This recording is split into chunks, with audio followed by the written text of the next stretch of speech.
आप सभी पर और आपके पूरे परिवारजनों पर भगवान गणेश की कृपा बनी रहे और भगवान बुद्ध की। आज के इस वीडियो में आप सुनेंगे बुधवार की कथा। बुधवार का व्रत करने से बुध ग्रह शांत होते हैं। तो चलिए सुनते हैं। समतापुर नगर में मधुसूदन नाम एक व्यक्ति रहता था।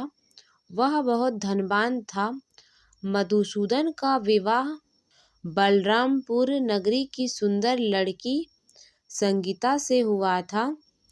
एक बार मधुसूदन अपनी पत्नी को लाने बुधवार के दिन बलरामपुर गया।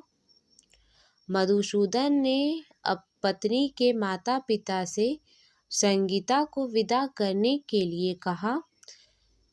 माता पिता बोले, बेटा आज बुधवार है, बुधवार को किसी भी शुभ कार्य के लिए यात्रा नहीं करते। लेकिन मधुसूदन नहीं माना। उसने ऐसी शुभ अशुभ की बातों न मानने की बात कही।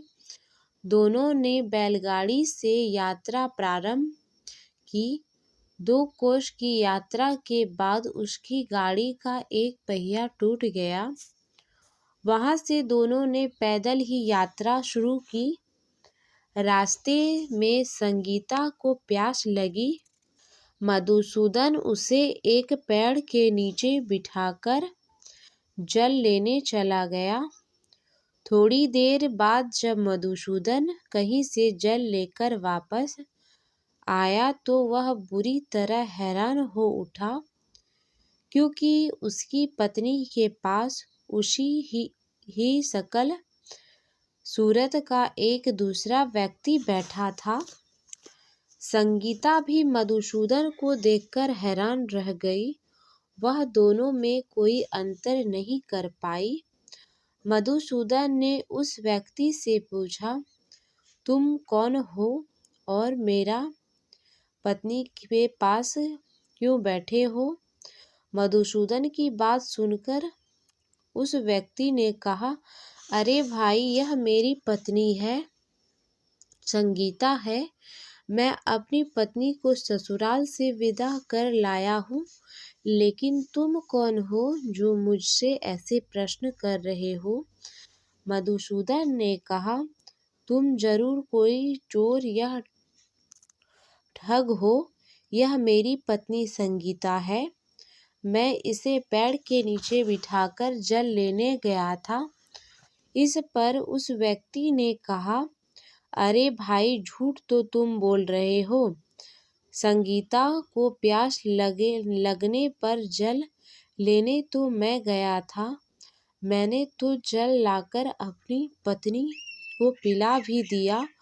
अब तुम चुपचाप यहाँ से चले बनो, नहीं तो किसी सिपाही को बुलाकर तुम्हें पकड़वा दूंगा। दोनों एक दूसरे से लड़ने लगे। उन्होंने लड़ते देख बहुत से लोग वहां एकत्रित हो गए। नगर के कुछ सिपाही भी वहां आ गए।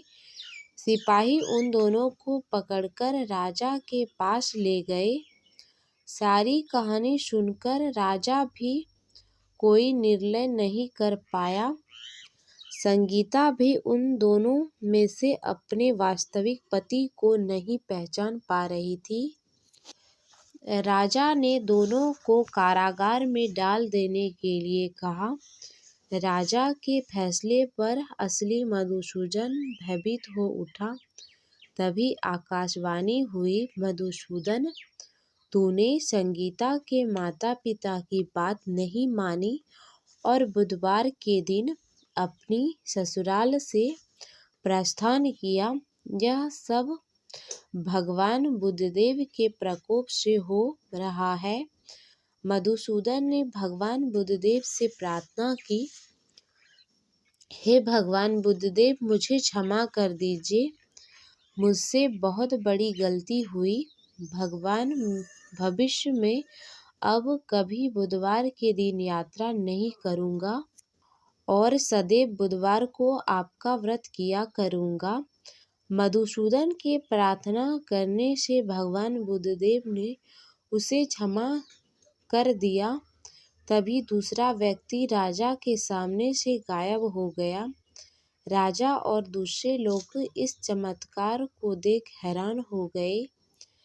भगवान बुद्धदेव की अनुकंपा से राजा ने मधुसूदन और उसकी पत्नी को सम्मानपूर्वक विदा किया। कुछ दूर चलने पर रास्ते में उन्हें बैलगाड़ी मिल गई। बैलगाड़ी का टूटा हुआ पहिया भी जुड़ा हुआ था। दोनों उसमें बैठकर समतापुर की ओर चल दिए। मधुसूदन और उसकी पत्नी संगीता दोनों बुधवार को व्रत करते हुए आनंद पूर्वक जीवन यापन करने लगे। इस तरह भगवान बुद्धदेव की कृपा से उनके यहाँ खुशी बरसने लगी। इस तरह जो स्त्री पुरुष विधिवत बुधवार का व्रत करके व्रत कथा सुनते हैं, भगवान बुद्धदेव उनके सभी कष्ट दूर करते हैं।